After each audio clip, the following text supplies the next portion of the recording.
But we talked with some Penn State players before they made the trip to Dallas about what it would be like to play in this colossal venue.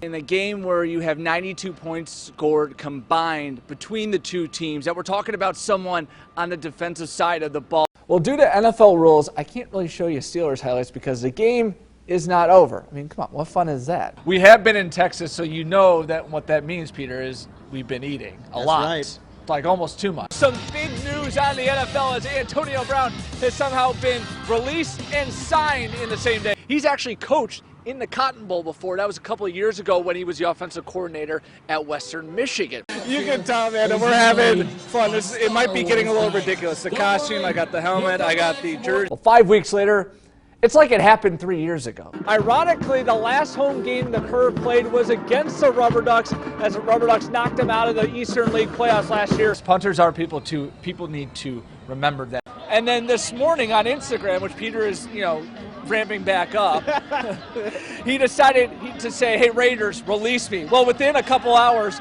they released him. That's a very tough question. Took only about a couple hours in my bracket. Garbage. Police stopped the Steelers star wide receiver this morning and cited him for reckless driving as he was traveling at speeds of more than 100 miles an hour. Fighting with his back against the wall. One bald eagle athlete showing what he's made of in his most difficult time. Our Jack Wascher joins us with more on his incredible journey. Jack? Yeah, John, Amanda, the PIAA Individual Wrestling Championships get underway in a couple of weeks at the Giant Center in Hershey. A favorite at 145 pounds is Bald Eagles' Gage McClanahan, a man used to living his life as the underdog. Let's go, guys. Let's go. Let's go. What is normal to you? Is it scoring touchdowns or pinning your opponent in wrestling? I couldn't really tell you. Growing up, life was anything but normal for Gage McClanahan. Gage is the most mentally toughest kid I've ever been around. At the age of 5, Gage was rushed to the hospital and forced into a medically induced coma after doctors realized he was battling a respiratory virus. But that was only the beginning. Just going to school every day and just listen to other people talk about how their mom and dad made them dinner that night, and I just realized man, I'm different. Gage's parents battled drug abuse and mental health, forcing Gage to be constantly on the move. Sometimes I was with my dad, sometimes I was with my mom, and sometimes they were working. I had to fend for myself. That was the breaking point, is either I go down the wrong path or I choose the right one. It was a slippery slope. Moving in full-time with his dad at the age of 15, everything started to turn positive for Gage, in the classroom, on the field, until October 12th, 2018. I just went to go, and when I went to cut, it just snapped, like everything pretty much. I could feel it, just like it was a quick little snap like that, and then I just tried to hop off the field and I couldn't really move. Gage tore every ligament in his knee, plus a hairline fracture in his femur. His entire junior wrestling season gone in a split second. It was really tough not being able to do what I love. I heard there was rumors that I might never play sports again. I wasn't going to let that happen. But Gage returned in 5 months, helping guide Bald Eagle to its second straight district title. Today, this is normal for Gage McClanahan, but his past will always fuel him. I wouldn't change it. I'm glad I have this story, and it can help me through life. And the story gets even better. Gage will officially sign his letter of intent to wrestle at Cornell. So Wow. with everything he's been through, he's also low-key smart. Yeah. WTAJ Sports with Jack Wascher. Will you ever have one of those days where you feel like you're just a step behind? Now try imagining that happening since the day that you were born. For one Bedford track runner, that's reality. But it doesn't stop his drive to the finish. He does have that determination that he wants to get up and try it, and that the world's not going to stop him. There's not much Davis Crawley can't do.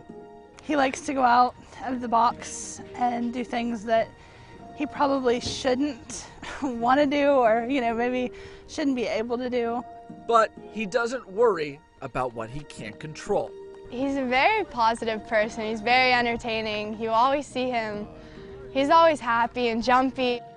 Despite everything he's gone through, He doesn't let his disabilities stop him at all. Davis suffers from hypotonic cerebral palsy. At the age of 3, doctors had to disconnect the right and left half of his brain to stop seizures. It's what causes his unique running style, which is a miracle in itself. Davis was never supposed to walk. They had told me at a very early age that he wouldn't be expected to walk. So just him, toddling around, and when he started crawling and then when he started walking, I mean, that was like, oh my gosh, he's actually doing it. Limited by what sports he could play, Davis took to the track. I always loved to run. He's not the fastest. His condition causes him to fall frequently, but his confidence, it never wavers. I know I'm going to fall during the season, but you got to get back up. When you fall down, you got to get back up and keep going.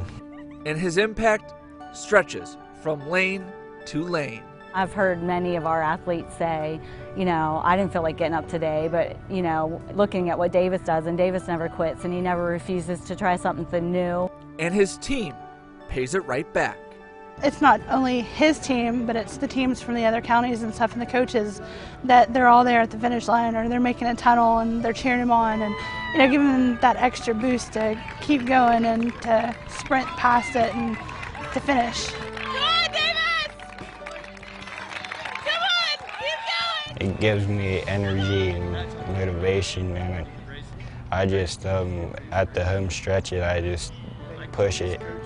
Davis pushes it every day towards the finish line, a long way from thinking he would never walk. But through all of Davis's struggles, he's gained acceptance. We just honestly look at him as a normal teammate. Like, we look past the disabilities and we just think of him as like a teammate. A source of inspiration, one step at a time. I love every minute of it. I couldn't be prouder of him at all.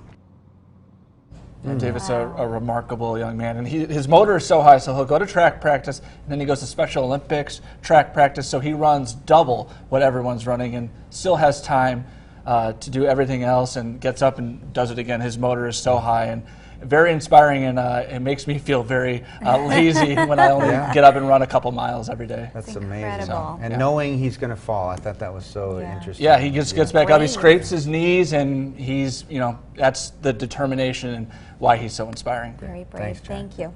Well, where Penn State football goes, its fans travel from Beaver Stadium to Kinnick Stadium to the Rose Bowl. Nittany Nation is always present, but in the last quarter century, a new wrinkle in the fan base by these 3 guys who, once you see them, you just know. It's all right. It's good. Game days for John, David, and Paul Duda are different than most. It's kind of become part of who we are. The 3 brothers grew up just down the street from Penn State. As we got older, we started doing the, parking cars and taking booze away from college students. Sorry, college students. And then in 1992, the Duda boys had an idea. Just started wearing the masks that we got at a garage sale after the '85 Orange Bowl. And with a 30-cent investment, 3 characters were born. I'm not ashamed of it. I have an alter ego. Originally designed to be the 12th man, they are now known as the Big Uglies, a phrase coined by legendary sportscaster Pete Jackson. You guys look like you're ready to go. Morphed the Dudas into superfan status. I think if anybody does anything, at Penn State or anything else, at a certain point you're going to get recognized. Sometimes it's for something amazing, and sometimes you're just putting on tights and playing around for the weekend. Their identity, for the most part, is a secret. A lot of people don't know that it's, 55-year-old guys behind these masks, and we take them off and we're like, whoa. And once inside Beaver Stadium, they're like any other fans, rowdy, but with a tad more enthusiasm. We used to run up the stands a lot more than we do these days. But you'll never hear those egos. High five, yeah!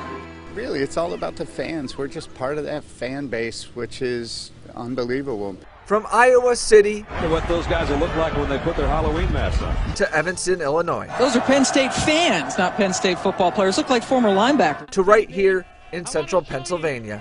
Do you know where your kids are today? The passion for Penn State persists.